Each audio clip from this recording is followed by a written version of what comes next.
and I welcome you all to the second day of the first ever Pan India Right Management and People Matters Hypo Week. In the series of knowledge sharing sessions on the virtual platform, the initiative includes a series of webinars, videos, and content that will be shared during the week on the main challenges that organizations and your peers face in identifying, managing, and developing high potentials. We hope these series of webinars will serve as an eye-opener to several questions that organizations face in high potential management. Today we will discuss the piece of notifying high potentials. It's no secret that even though many organizations have very robust identification processes, most of us are still clueless about what is the best way to communicate it without endangering the motivation of others in the team, as well as managing the high expectations that come with being a part of the chosen few. You keep abreast of the latest happenings about the Hypo Week on Twitter. The hashtag for the event is Hypo Week, and you can also find out about all the updates for this week on People Matters website at www.peoplematters.in/hypo-week. Without any delay, I'll hand it over to Tuhina Panda, Product Leader and Internal Change Manager at Right Management, to take it over from here. Over to Tuhina. Good morning, everyone, and welcome to day 2 of the Hypo Week.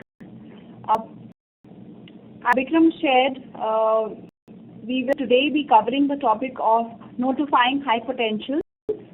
As a follow-up to yesterday's webinar where we discussed identifying high potentials, today's topic is also of key importance to organizations where they face a challenge about whether to communicate with their employees on the status of them being a high potential or not. So what is involved there is that which are the different stakeholders that should be involved in this particular communication. What we will discuss today is what are probably the benefits of notifying high potentials and is the larger business impact of doing so. As of today's panel, we have two esteemed facilitators. We first of all Mr. Shaumen Basu, who's ex-executive chairman of Manpower India. He is currently an independent consultant and a senior executive coach. He has been specializing in the area of human resource development and organization development and corporate affairs.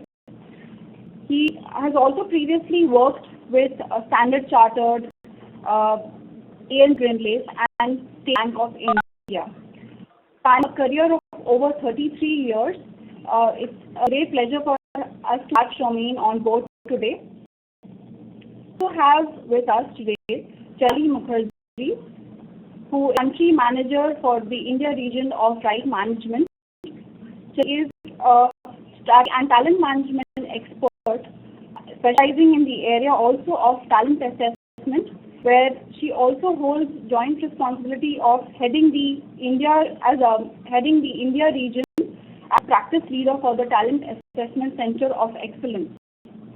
Sally has, over the past of her career, specialized particularly in areas like business and corporate strategy, team organization assessment, HR strategies, and change management. She has previously also worked with IBM Global Services in strategy and change team for India, where she led large-scale assignments on technology-driven transformation and change. At IBM, she was with CS, where she has also worked across business turnaround projects, re-engineering, organization transformation, and change management, various central and state government enterprises, public sector undertakings of India. So with this, I'd like to welcome Tali and Shaumen to please take over. We'll have a short Q&A session at the end of the presentation where all your questions which you will be writing into us, we'll try our best to answer them. So over to that. Thank you, Nina. Thank you, Shomin, firstly for joining, and thank you, each one of you, all the participants on this call. We are very glad to actually have this session with you all. We had a very interesting session yesterday on identifying high potentials, and the next session that we do today, which is on notifying high potentials, is a classical entry into the series that go around high potentials. Most of the times when conversations happen around high potentials, people talk about who should I identify, they talk about how do we develop high potentials. Two lesser spoken about aspects are notification of high potentials and how to measure ROI. Right management has been working extensively in the high potential development space with clients and also in the research space. And through the various works that we have been doing towards high potential development space, we realized that there are two black boxes that organizations usually come across. One on whether to notify high potentials or not, and the other one being measuring the ROI on high potential programs. So we have a couple of webinars tomorrow and day after, which cover the remaining topics, but on notifying high potentials. So we had actually run a survey from India on the entire high potential program. A little about the survey. The survey was on from October of 2012 till February of 2013. The intent of this survey was to understand three key stakeholder groups, basically the business sponsors, program managers, and the participants. Any high potential development program. So the sponsors typically are defined as CHROs, CLOs, or EXOs, who actually the brainchild and the ones who are sponsoring any high potential development program. The program managers in any organization could from head HRs in very large organizations or CLOs and head of ODs in large organizations to also HR generalists and sometimes even a cross-functional manager who is managing a high potential development program. So we define a program manager as someone who has designed and or executed a high potential development program. Program managers, incidentally, could also be consultants who partner with organizations to help them manage the entire intervention. And finally, participants.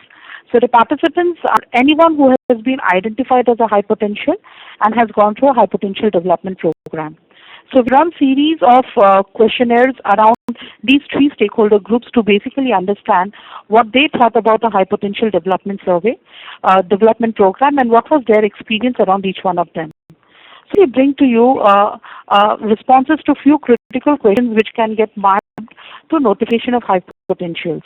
So we had actually asked, each of the stakeholder groups, what do you think is the objective of a high potential development program? As you can see from the responses, the maximum percentage of population across three stakeholder groups gave a thumping heads up to retaining top talent in the organization. So really all the three stakeholders believed that the high potential development is planned to retain top talent in the organization. What's interesting is to check out the second highest response. The second highest response for business sponsors and program managers was basically to build talent bench from within the organization. If you look at the participants' views stood on that, it's not perhaps one of the highest. The participants' views stood highest on to groom me for a future role in the organization. So clearly we could see that at the end of the day, it is a clear lack of clarity of purpose between between the high potentials and the business sponsors and program managers that leads many a times to expectation mismatch. I quickly, are you able to see the right slides?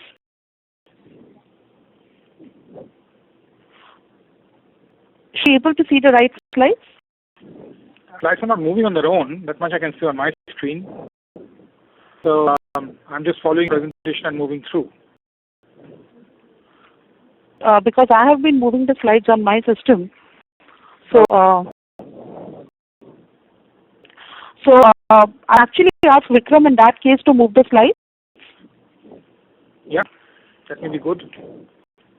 See on slide number 8 right now. Like just now, somebody's moving them, obviously.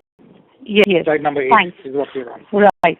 Clearly, as we see on this particular slide, uh, that the sponsors and the program managers were very clear that they look at it as retaining top talent as well as building a talent bench from within the organization. However, we actually started looking at what the participants were looking for too. It came to grooming them for a future role in the organization after retention. Clearly, when we actually look at their expectations, it is kind of a mismatch between what they are wanting and what the others are wanting.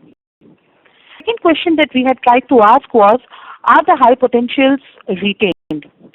So typically when we had ran this survey, we had asked to the high potential participants the number of years they had spent in the organization before being nominated for the high potential program. And you can clearly see they had spent around 2 to 5 years.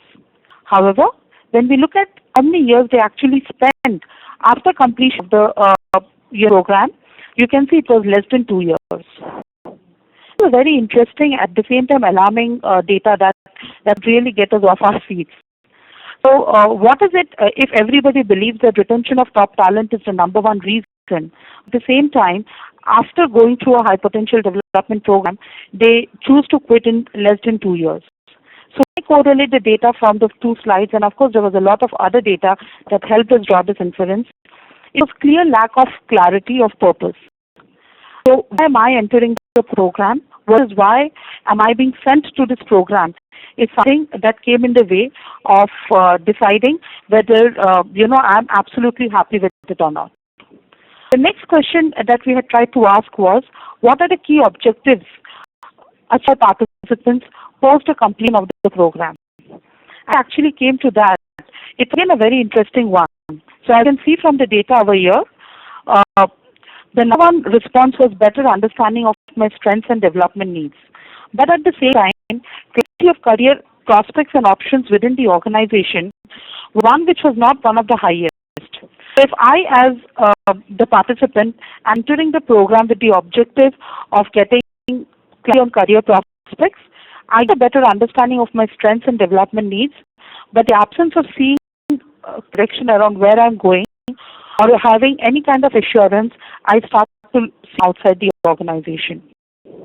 And this kind of you'll just create a base for how important notifying high potentials is. Let's also look at what other researchers have to say about notifying high potential. See, I'm talking about the CCL Center for Creative Leadership study, which was done recently, which was covering 199 high potentials. So there are high potential participants who were going through a development internship, and the data says that respondents felt for identification as a high potential is extremely important in their mind. If you look at it from a data perspective, 77% of the respondents placed a very high degree of importance on being formally identified as a high potential. Main part is, if you look at formally identified and informally identified, which are two kinds of groups, only 14% of formally identified high potentials were seeking other employment, were trying to evaluate options to move out. Number kind of doubles right up to 33% for employees who are informally identified as high potentials. And very, very interesting data, because most of the times organizations assume I have informally identified and I have informally notified the employees. So the employee kind of knows that he or she is a high potential, and that will ensure that they remain in the system. But many times, this clarity is the biggest trigger, and this kind of gives a sense of that. The other interesting data is, the study that is done by Hewitt on best places to work.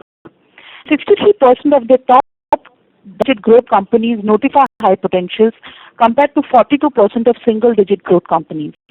I have to look at an eye around notification of high potential employees. This seems to be a very robust way of looking at it.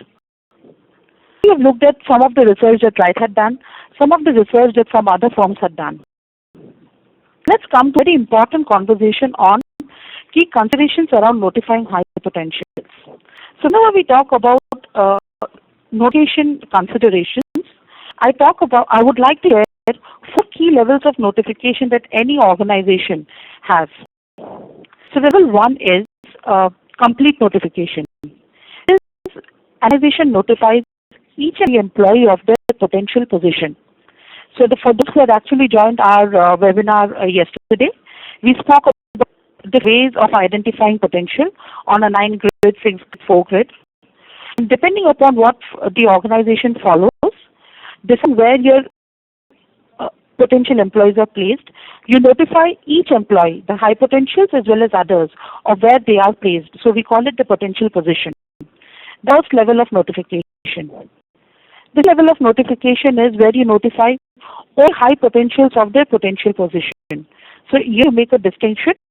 So I have 15 to 20% of my employees who are high potential, and only they are aware of the fact that they are high potential, and they not know much about where they stand. Notifying specific senior executives and HR leaders of employee potential or hypo employees. Now, this is the stand most organizations take. If you speak to the senior leadership of an organization, if you speak to the HR leaders, they kind of have a view of who is a high potential in their organization. But if you ask the employees, they may or may not know. And finally, the fourth category of notification is when notify the managers of the potential position. You have to look at all these 4 kinds of levels of notification, where you either notify each employee, you are only high potentials, you inform the senior executives, or you notify the manager. An organization can choose to take any one of these options. What more important is that you decide your strategy and communicate that strategy. See, I want to share with you all what are the key considerations around notifying high potentials. That's a key consideration on deciding your notification reasons. So typically, what strategy I choose out of the 4 is going to be an outcome of any of these key considerations. Consider 1, purpose of high potential development program. Many times organizations are not clear about the purpose of the high potential development program. What do I mean by this? There are multiple stakeholder groups who are involved when you look at a high potential development program. It's very important that all stakeholder groups are aligned about purpose and believe that same purpose to be the reason for the high potential development intervention.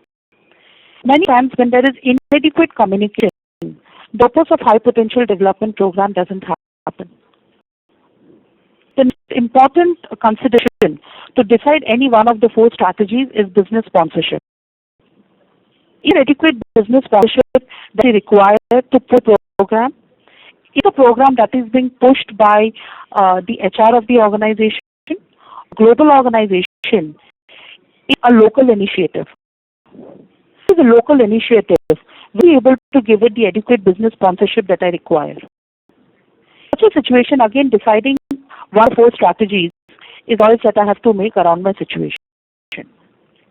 Listing 1, the transformation projects that I have done in my career, I feel a high potential development program is like trying to manage a change or a turnaround in your system. When you're trying to manage a change or a turnaround in your organization, there are 2 critical questions that you need to respond to. I have to call it what's in it for me. At the end of the day, we are all human beings looking for what's in it for me. So talk about what's in it for me. In such a context, there is a what's in it for the individual and what's in it for the as the organization.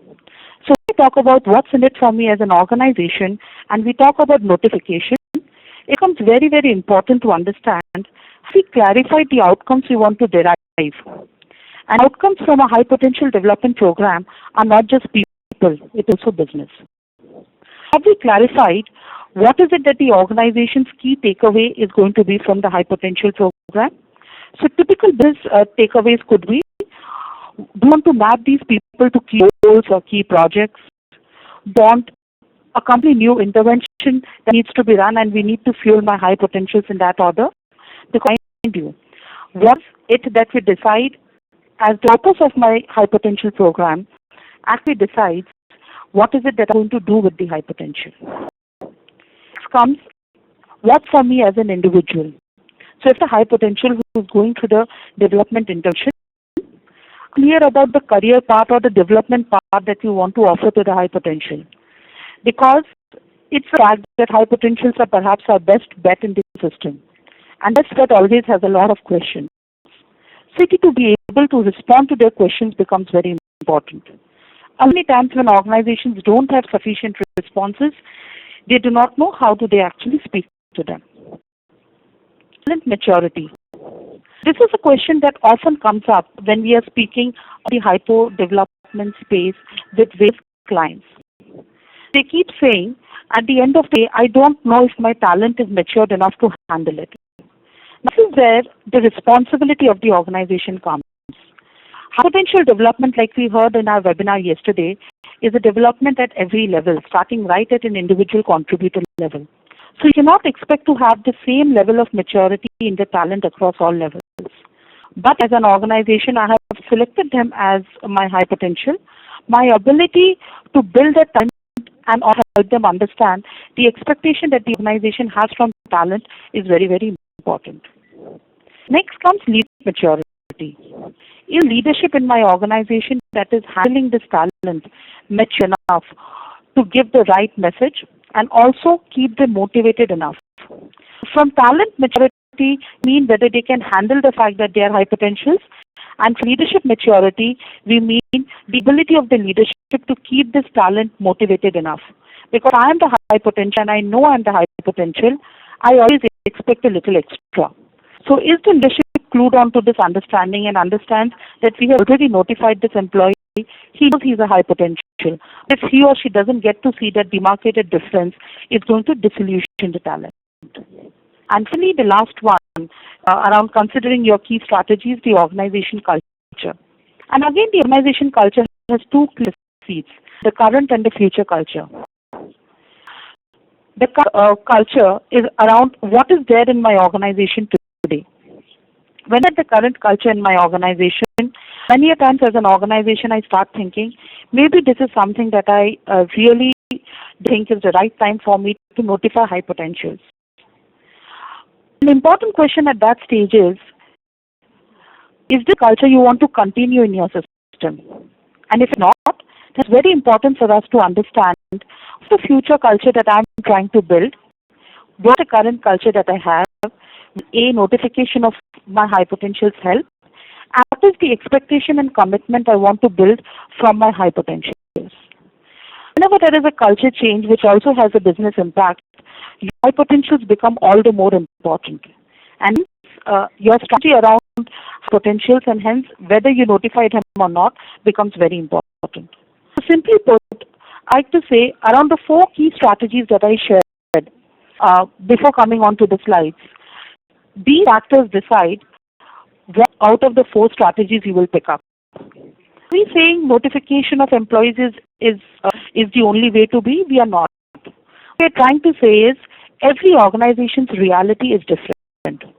There is a lot of data that says that notification gives ROI, but there isn't a one size that fits all.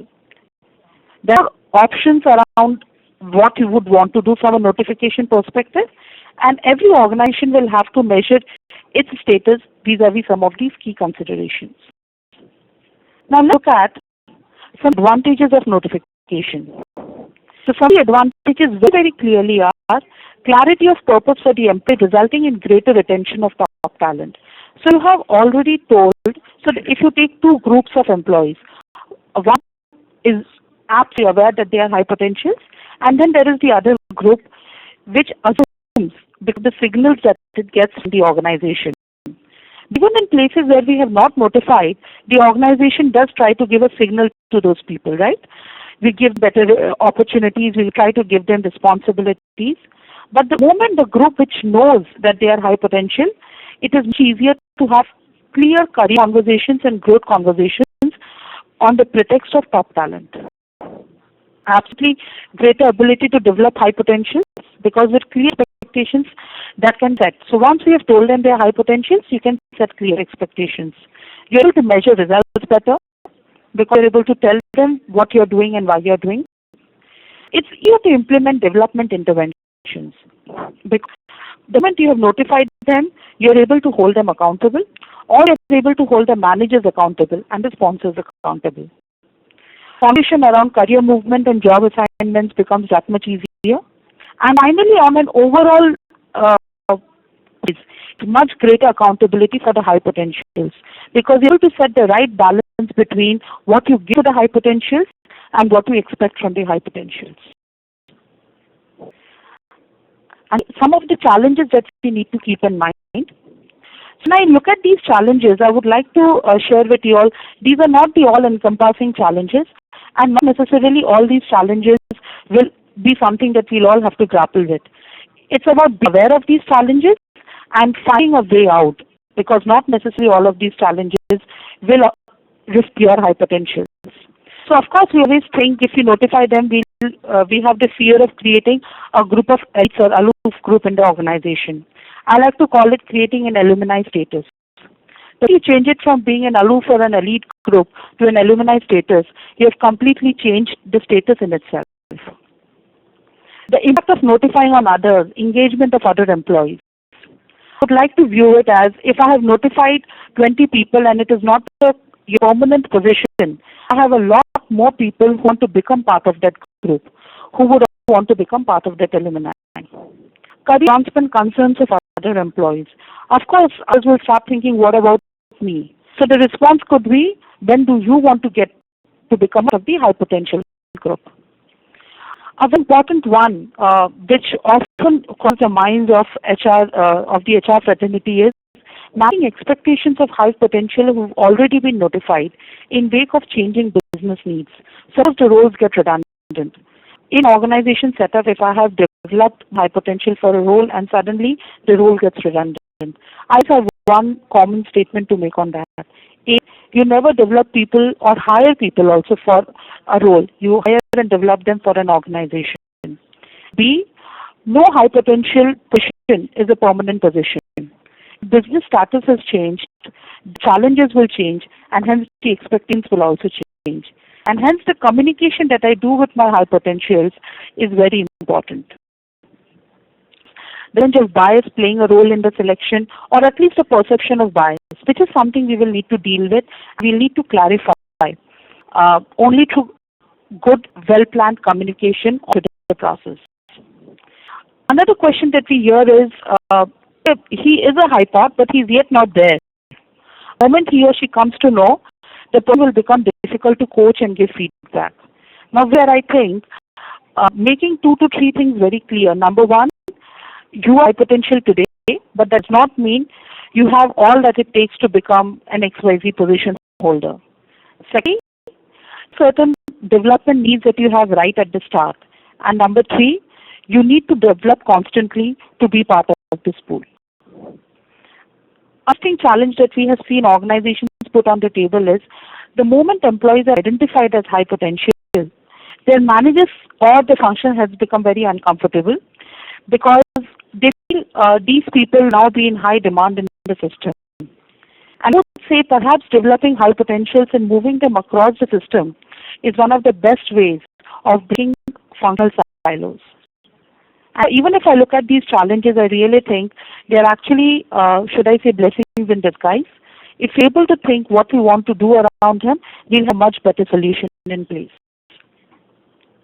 I would like to invite Shomin to share some of the experience that he has had of the organizations, and most importantly, as a coach, he has been coaching very senior level people who have been high potentials all their career literally. So Shomin, over to you to share some of your experience. Thank you very much, Chaitali. I think we have heard and seen what research indicates in this area of notifying high potentials, and also been given in Chaitali's session of the webinar some very relevant insights. I think in my session I'd like to rather look at what has been experience on the ground, as it were. We'll move on to the next slide. I think the important thing to realize is that high potentials as an action doesn't stand in isolation. It begins well before that in terms of the kind of performance management systems that we have. I've been through 4 organizations in my career span. I had a fairly wide breadth, let's say, of experience in how high potentials are managed, how performance is managed. I've seen organization, and I have one organization where a person came to know that he or she was special, only the fact that at some point in time, a fast-tracked or out-of-turn promotion was given. I've been in one organization where high potentials were identified and were notified in a one-on-one session. In confidence, the rest of the organization was unaware. The organization was uncertain about where they stood, led to a lot of uncertainty and led to a lot of, to put mildly, unnecessary conversations and gossip, in fact. I was in an organization where, over a period of time, as the organization grew, the fact of identifying and managing high potentials, having a talent bench, became a very, very key factor, not only for HR, but for every senior manager. It was triggered by having a more robust performance management system. As you went up the ladder, as it were, in terms of seniority, the focus on behaviors, the alignment with the organizational values only increased. Had advanced high potentials were notified, even after coming through a reasonably transparent process, expectations had to be set and expectations had to be managed. And the organization I'm talking about, I saw them do it in a way that was reasonably transparent and reasonably fair, as it were. So, coming back to the point I was making, in terms of key systems, getting information from tools like 360-degree feedback, having robust process behind simply identifying and notifying high potential, such as career and success planning, and ultimately having development plans for the people in this group is, as all of these are of critical importance. But not least is the importance of communication. How do we identify them? How do we notify them? There will be a section of people who will feel, why am I not in that list? They will come to senior management, will ask the questions, indeed demand to know, and if our process is transparent, then communication becomes that much more easy and much more effective. And one last bit one needs to be aware of is that when setting expectations for this group of high potentials, experience indicates that indicating to them upfront that you're here and here for a balance of performance as well on the kind of behaviors that you've shown, you're with the organizational values, but this is not static. You're not there on a basis, you're not there in perpetuity. The potentials will be dynamic and will be unless your development move the way it should be moving, then it could be that you will fall off the list, or for that those who are not on the list on day one have a chance, provided they show the talent and they show the performance and they identify as having potential to also move into this list. Moving to the next on industry experience, again, the reasons of who are identified are driven by personality traits, driven by their own attitudes, their own beliefs, which is why I preceded my comment by saying having a strong stress on behaviors and on alignment to organizational values is critical towards identification of high potentials. From a coaching perspective, though, I would just much that I have coached a number of people, yes, across many organizations. And had, starting at the top, I've had people who've been highly motivated by the fact that they've been identified. They want to understand what are the areas of development. They want to understand their strengths so that they can leverage off it. And they want to move to the next level, as it were. At the end of the spectrum, I've had at least one instance I can talk about where identifying somebody as a high potential and as the number one front runner, his boss's job, actually made him very scared. And that, I don't think I'm there yet. He was very frank and open about it in the coaching program. And even want to be considered as the front runner till he went through certain steps on development. That can be another reason, as it were, from people. However, there are those who have succeeded in terms of the results, in terms of their numbers, as a result of which they've been identified as hypertension. There can be a feeling in some cases that if I come this far and I'm now on the hypertension list, is there a need for change, and why do I need to change? I think up to the organization, line managers, and also certainly the coach, to shift the focus away from numbers towards behaviors, alignment, their development, and a focus on strategy, both for the business and also for the organization. And it's in this slide that in terms of identifying high potentials, the key step is to see where areas of development are, where is the area that they have strengths and therefore they can leverage off it, and based on these, setting and agreeing the most appropriate coaching goals. We often, set goals and then move to doing other things in the coaching program. That's acceptable. It has to be realistic, it's accommodative, but the fact is the key goals are actually aimed at the person's development to the next step. Potential is only a first measure that you take, and getting to know that is important from a coach perspective because it most often, in my experience, increases the motivation of the people concerned. It's a good trigger. Then generally tends to lead to a willingness to change, to develop, and to grow, and to take the next step. But earlier, it has to be backed up by very robust internal systems. Moving to slide 20. The question here to address is that can there be a process, or should there be a process that can be followed to notify potentials? I totally put it very well when she said that organizations are different. One does not fit all. The fact is there are, in the key considerations, certain important aspects that were highlighted. One is looking at, what is the purpose of the program, look at what the expectations are from both sides, look at the level of business sponsorship there, and based on these, I think there are balance, I would say, that first of all, notifying high potentials has more benefits than not doing so. And the part of the process really is not the notification. And repeat, the first part of the process goes one step before, which is to have a performance management system that you go up the ladder. In fact, one organization that I talked about where I felt that they had, in my view, come close to getting it positive and almost in the direction, was the one where as you went up, the emphasis on your performance rating at the end of the year, a balance between behaviors, following values, and achievement of business metrics. And in the senior most positions, it was 50-50. So I think that's there was a lesson to be learned from there.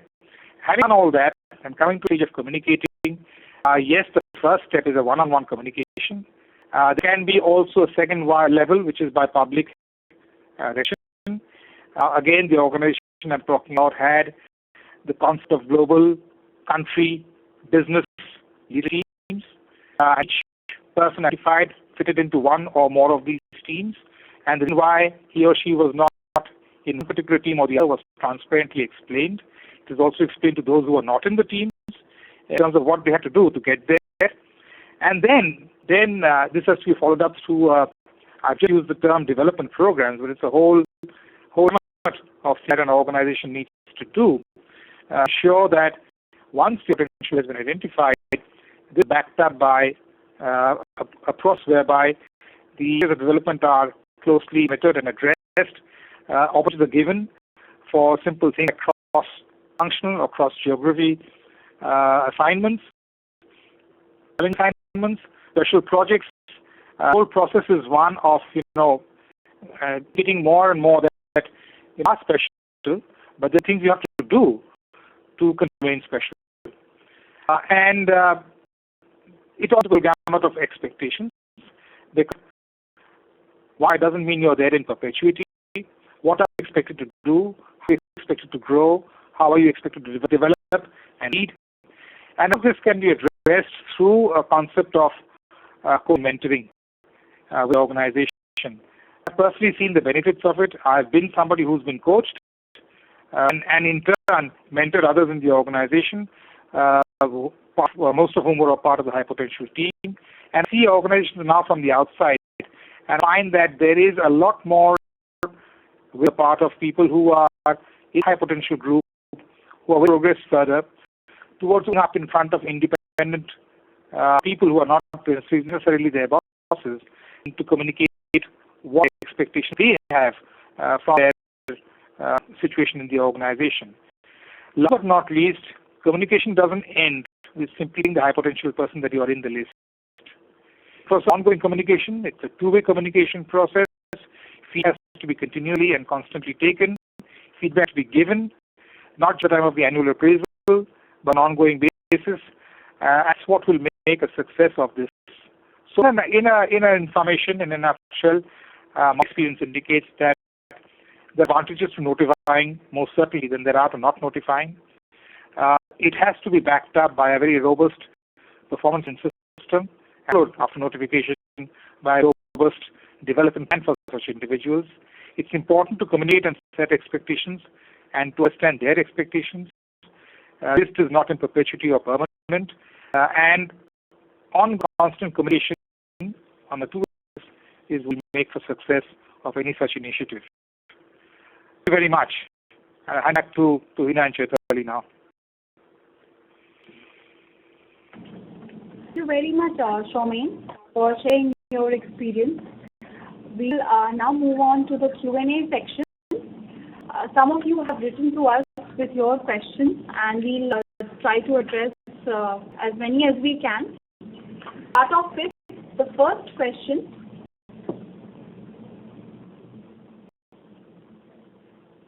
The best strategy for notification for a matured organization. Thank you, Hina. So, Shona, I'll try and try and give a shot to it, yeah?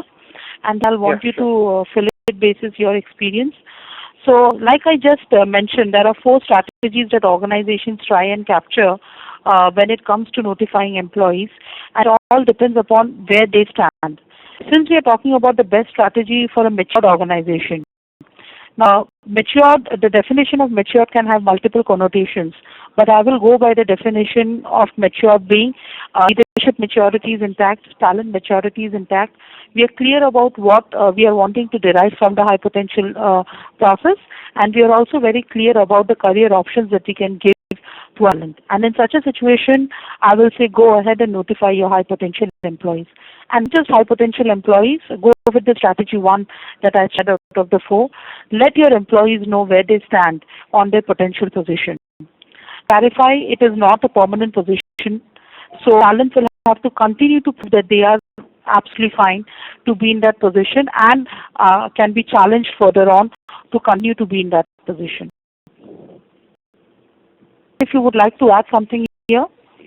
It's when you say the strategy for communication, I'd just like to bring it down to the fact that it's not purely about use of words. Yes, we'll have to communicate to every high potential person at a certain point in time. My experience indicates that a one-on-one communication is an important one coming from the right source. But beyond that, there are certain, call it signals or call it, an organizational method of continuously putting them on a level different to others. And that is, as I said, by, the formation of leadership teams I talked about. And if you're a member of the leadership team, when you're called and you're part of the leadership team is not an unproductive team, it's a productive team. It's through that team you look at cross-functional geographic initiatives in which people in these teams participate. Communication is based not only on a one-on-one conversation where it's simply conveyed, it's also based on a continuous level of initiatives taken by the organization where such people are involved. So the process, the strategy actually is more all-encompassing than purely boss to subordinate.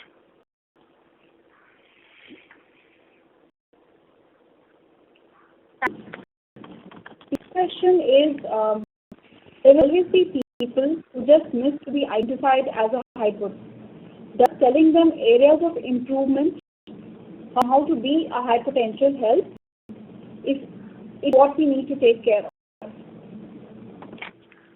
Thank you, Reena. In fact, I see another question which is pretty much on similar lines, which is while we're notifying our high potential executives, how to motivate those who are good performers and can be developed into high potential individuals. So both them are pretty much on similar lines, and we'll try and respond to them.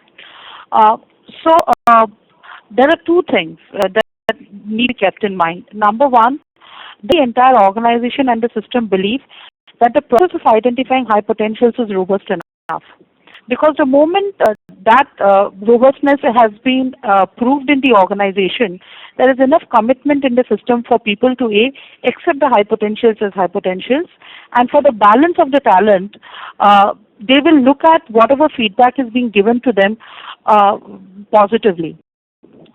As a process, have we always followed to ensure that the high potential position is not a permanent position?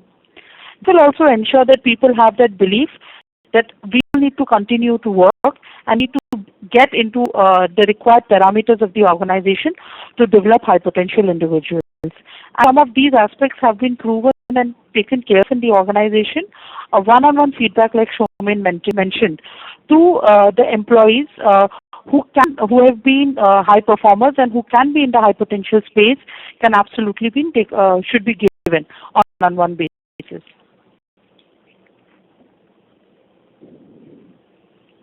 Yeah, I have nothing to add to that actually. Hello? I mean, We'll go. Shomin, do you want to respond to this, or we go to the next one? yeah, please. Right? So the other question that we have is, it's a very interesting one. Somebody has asked that should there be a certain percentage of repeat hypos every year to ensure full development is 12 months in a short time to develop hypos and have complete new list each year. Now that's a very interesting question to ask. Firstly, if we have identified, so different organizations follow a different process. So it does a lot of organizations that we have worked with, and you will get to see one of the examples in tomorrow webinar. We do not, they do not follow a 12 months development plan. But does not mean that the high potential identified for year one, while on their journey of development, you cannot have an additional list. It depends on the organization's need. Like I started off by saying, why is the organization developing high potentials? Are they clear? Are they trying to do it around a specific need, or it's for a talent bench? If it's for a talent bench, or if it is for certain roles, the organization will clarify on the basis of that what is the duration for which you want to run the high potential development program. So normally we have seen anything between 12 to 18 months is a good time. If we have identified high potentials for a 12-month time, and we know that in the next 12 months we will again assess and have new set of high potentials developed, in that case, the development plan has to be robust enough to be implemented in the 12 months time frame so that we are able to give it to you. So once we have identified and we have notified that it is true only for 12 months, what we expect out of the high potentials in those 12 months has to be very clearly articulated and also has to be implemented. Any example on this, if you would like to share, around 12 months programs that you would have seen? I think depending on the level we are talking about, I think the 12 period, my view, my experience shows that it needs to be a bit elastic. Number one, and number two is when we start to identify high potentials, I think it's as an add-on to the response to this question, I would hesitate to start having a target like we must have 5% of our people as high potentials. I think it's more important to have a robust, transparent system that shows up the high potentials in such a way that the rest of the organization doesn't become completely demotivated, and the people are in that list, be it 1%, 2%, or 3% to begin with. And in terms of development needs of each individual could be for some 12 months be adequate, for some 18 months to 2 years could be adequate. So a little bit of flexibility there would be recommended. Okay. Thank you. So, next question that we have, pretty interesting one. Any special programs for high potential women? Really interesting. Thanks, Veena. And now this is a question I would love to respond to. Special interventions for high potential women. The answer is, so I look at the question in two ways. One, should we have one? And the second is, do we have in any organizations? So, do we have high potential programs for women? Yes, there are organizations which are pretty much clued on to developing high potential women, and they actually have very robust programs around women as high potentials. One of the ones that I know is from my past organization, Women in Leadership Position, and they actually run a global program for developing high potential women, and it's a very powerful program. I've had the opportunity of being part of that program and seeing the effort that they actually put in getting women at good positions, and also putting all the energies that are required to look at their interests. An interesting feature about organizations talking about women in high potential position is something that we are hearing in a lot of organizations. A lot of organizations these days are trying to attract women talent into the organization. After all, it is 50% of the population and hence 50% of the talent available. And one of the best ways of doing that is giving an impetus to high potential women. Having said that, while it can be a great engagement measure and it can be a great will of women, at the end of the day, until the organization is large enough to have enough people into the program, it may not make a lot of sense. So a large global organization and running a global program around high potential women, yeah, it makes absolute sense.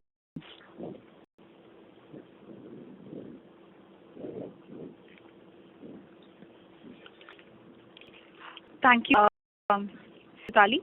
The next question that I have is, some managers just identify each person in their group each year on a national basis to avoid dissatisfaction. How can this be prevented? Right. Okay, so interesting question. So when we were talking about notification of high potentials and the considerations around the strategy had a very important aspect. Talent maturity and the other was leadership maturity.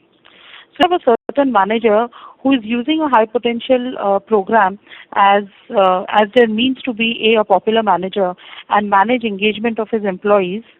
I think it's a lose-lose situation. The organization is losing because the organization is not really picking up high potential, as to say, and actually giving similar benefits and opportunities to everybody, which is not perhaps the right strategy to have. And as a manager also, it's a loss situation, because if I'm a manager and doing that, the reality is I'm actually exposed. It's that my talent doesn't understand that I do this barter system year on year. So I think the only way can be handled is section of high potentials has to be an organization imperative and the manager's imperative. Because at the end of the day, the impact that high potentials can do to the organization is of organization consequence, which is something, if you all, for those who had actually attended our webinar yesterday, we had checked from the survey that we had ran around how a manager's nomination is a very important factor in deciding who my high potential is, in addition to performance data where the manager has a say, and perception 360 where also manager has a say. If the potential selection is also on the manager's say, there is a huge skew on the manager's point of view, and bias can actually ruin the system. So that it is leadership maturity and the need to have robust systems and processes. The high potential just cannot be selected on manager nomination alone. I would like to add to this also, because in terms of real life experience, and go back to a situation where two of the organizations that I worked for, at one stage they merged, and as part of the merger, one sort of, I don't know which genius thought of it. One of them that came down to us was the fact that the appointment to be made in the new organization, the combined organization, we should try a balance of 50-50 from organization. And I, for one individual, was opposed to the idea, and I felt that we should get the best talent selected and not necessarily on a fixed 50% or core basis against the organization objective. And I was pointedly asked that you as a line manager, how are you going to ensure that you get to the right person? I said that, there are clear guidelines as to how you're going to select, how you're going to appoint, and how indeed going to develop the people further in terms of going forward. And in fact, it was the audience that we have today in the webinar, the eternity, who actually have to act as not just facilitators, but actually act as the guards of what the organization objective is in these matters.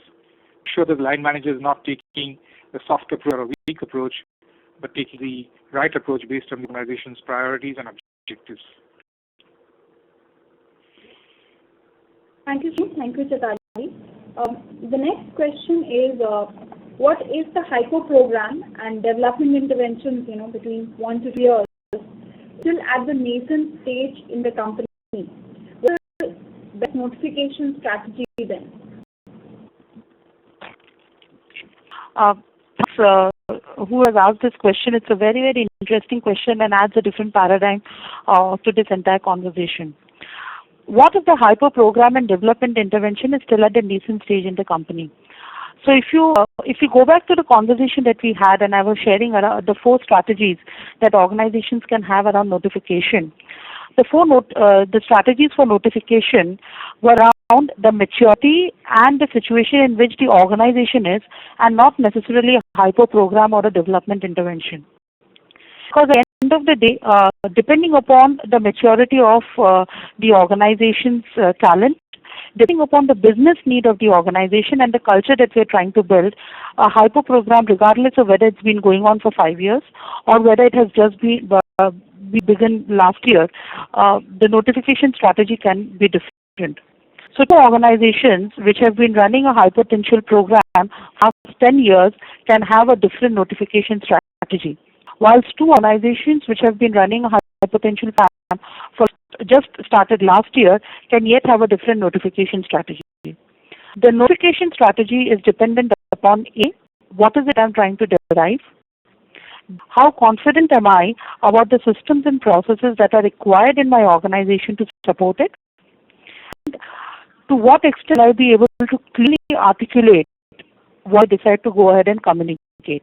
It basically means the 3 stakeholder groups, the sponsors, what is the level of commitment we'll be able to put on the table, the people who will manage it, my program managers, as well as the participants.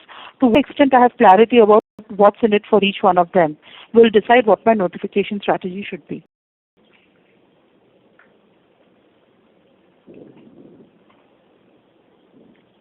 All right. So with this, we will go with the last question of the day, and it's a very interesting question. And the question is, organization is growing. We might need more and more positions in the next level. What a hypo pool is not enough to cater to the demand for promotions. So when I look at this question, there are 2 things that come to my mind. One is high potential development is an intervention that an organization runs for a specific purpose. Hence, development does not have to happen necessarily only of the high potential. It would actually have, so if it's a 9 grid or a 6 grid or a 4 grid, and actually have different strategies and different expectations for people in each of the grids, because development is a continuous process for everyone in the organization. So there are some people whom I will develop for business as usual. There are some people I will develop for sustenance, and there are some people I will develop for growth. Typically, the definition of high potential is we are developing them for growth of the organization and for garnering that growth. Similarly, I will need to develop high performers to maintain my business's sustenance, and also I can have various ways and means of developing them to take the organization to the next level. The demand for promotions. So I think the promotions is something that I would like to keep absolutely independent of the entire development stage. Promotion, according to me, is around the role, a requirement in the organization, and it is only around that you typically promote people. You could continue to develop people even in a stagnant organization, because even a stagnant organization which is not having any more new roles added onto it needs people to grow, to become more agile for the next business challenge. And that is what any hypo development program or any strong development intervention does. So, in case you have something to add on this one. No, this is a very interesting one. And I think the question was based on the fact that the organization is growing and expanding very fast, and there were opportunities coming up for operations, and then pool was perceived to be insufficient. Complete subscribe to the what you said about taking promotions from development. Having said that, if there are senior positions vacant and there's a person who's in the high potential list, and for if wrongly he or she feels that he's suitable for that position and does not get it, he has questions that need to be answered, and that's part of the communication process, that's part of the development process. In terms of filling vacancies because organization expanding is something which we have to look to suitable people within and in fact outside the organization. Inducting fresh talent is something which has more positives than negatives based on the fact that we get the right talent in. But the development process has to be working on its own. It may be linked up to a promotion, it may not be linked up to a promotion. But the agenda for the person is to become a true leader in the organization, and we should not be subjective in the short term.